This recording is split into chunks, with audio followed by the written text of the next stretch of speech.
Доброго времени суток, дорогие рукодельницы! Я рада вас вновь видеть на своем канале. В предыдущем мастер-классе, ссылочку на который я оставлю в описании, сейчас где-то появится подсказочка, мы с вами вязали вот такой вот очень теплый, плотный, толстенький, мягкий коврик из остатков пряжи. В этом видео мы с вами будем его трансформировать в удобную, классную лежанку для наших любимых питомцев. И также будем использовать остатки нашей пряжи. Смотрите, у нас с вами есть вот такой вот коврик, неважно какой размер у вас коврика, и мы с вами будем вязать широкие бортики, вот такие вот большие, чтобы у нас получилась лежанка, чтобы наш котенок или щенок, не знаю, кто у вас есть, забирался сюда и чувствовал себя уютно, как в гнездышке. Вязать мы будем точно так же из остатков пряжи и будем стараться, чтобы толщина ниток была везде одинаковой. То есть, если у вас где-то ниточка тоньше, чем предыдущая, тогда мы добавляем еще какую-нибудь нить, чтобы она была примерно одинакового размера.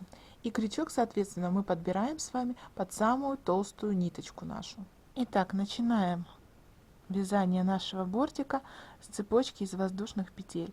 Количество не принципиально. Сейчас я провяжу необходимый мне размер и покажу, чтобы вы поняли, сколько нужно провязать петелек. У каждого это может быть разное количество. Это, грубо говоря, будет весь наш бортик, высота нашего бортика.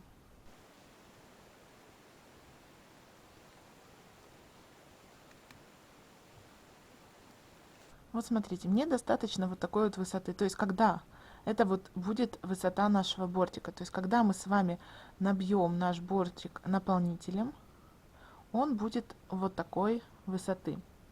Можете сделать меньше, тут кому как нравится. То есть, когда мы с вами набрали нужную длину, мы выравниваем цепочку, чтобы ровненько было. Находим первую петельку и присоединяемся соединительной. Теперь провязываем воздушную и начинаем вязать столбики без накида по кругу.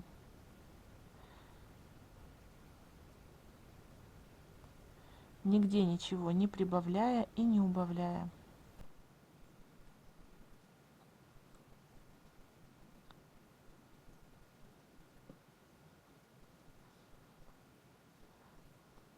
Вяжем так, пока у нас не закончится наш белый цвет. То есть смотрите, сейчас я дойду до конца и покажу, как здесь. Хотя здесь, в принципе, ничего сложного нет. Просто доходим до последней петли и идем дальше по кругу. Вот смотрите, дошли мы до того места, где начинали вязание. И никаких соединительных и потом петель подъема мы не делаем. Мы находим наш первый столбик и просто провязываем в него столбик без накида. И опять поехали по кругу.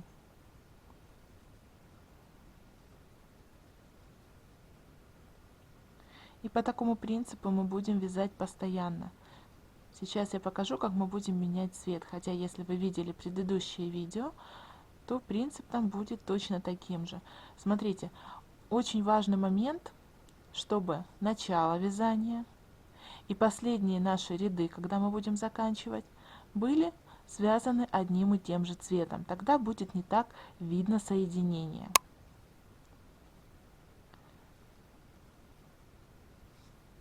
Провязываем так, пока не нужно будет сменить цвет. Смотрите, когда мы хотим поменять цвет, мы поступаем точно так же, как когда вязали коврик. Вытаскиваем ниточку белым цветом, не довязываем столбик без накида до конца и берем новый цвет. И провязываем новым цветом. Теперь предыдущий цвет обрезаем. Вот эти два хвостика связываем между собой. Их отправляем в серединку. Просто они будут внутри прятаться. И теперь продолжаем вязать уже новым цветом. И стараемся, чтобы вот эти переходы цвета были примерно в одной точке. Стараемся так подстроить. И таким образом нам нужно провязать такой длинный-длинный рукав, который, если вот в таком вот положении, вот так, он будет полностью идти по всему вокруг нашего коврика, чтобы это был бортик. То есть вот эта вот длина рукава, которую мы провяжем, это длина нашего бортика. Мы можем менять так цвета сколько угодно, провязывать такой длины, сколько нам необходимо. И в конце просто соединим наш бортик и пришьем его.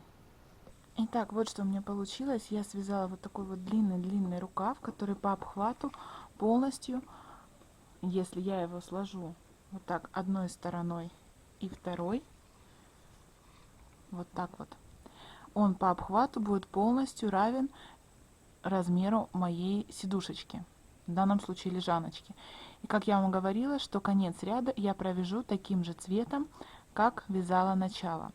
Теперь смотрите, нам нужно наполнить наш вот этот вот рукав изначально, потому что когда мы его с вами соединим, уже наполнить не получится.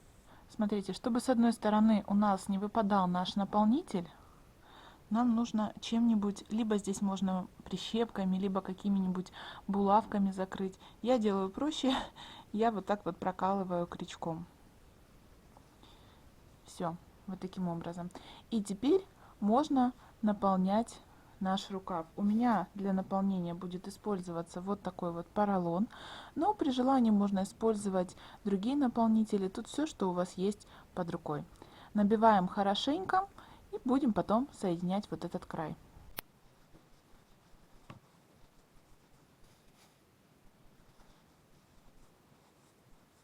Смотрите, если у вас получился сильно длинный рукав, тогда можно вначале набить с одной стороны, потом перенести крючок на обратную сторону, с той стороны, с которой мы набивали, закрыть с этой стороны и набивать со второй части рукава.